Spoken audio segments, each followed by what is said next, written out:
If we intend to enforce invariance, we shall need to mix a little bit of logic in with our types and a little bit of proof in with our programming.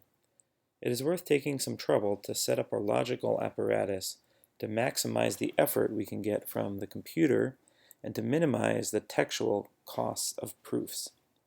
We should prefer to encounter logic only when it is dangerously absent. Our basic tools are the types representing falsity and truth by virtue of their number of inhabitants. Dependent types allow us to compute sets from data. For example, we can represent evidence for the truth of some Boolean expression which we might have tested. A set P, which evaluates to 0 or to 1, might be considered propositional in that we are unlikely to want to distinguish its inhabitants. We might even prefer not to even see its inhabitants. I define a wrapper type for propositions whose purpose is to hide proofs.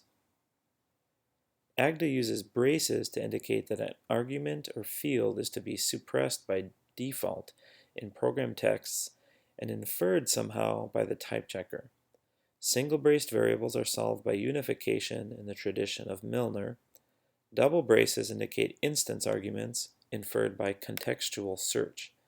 If just one hypothesis can take the place of an instant argument, it is silently filled in, allowing us a tiny bit of proof automation. If an inhabitant of so B is required, we may write bang to indicate that we expect the truth of B to be known. Careful positioning of instance arguments seed the context with useful information. We may hypothesize over them quietly and support forward reasoning with a therefore operator.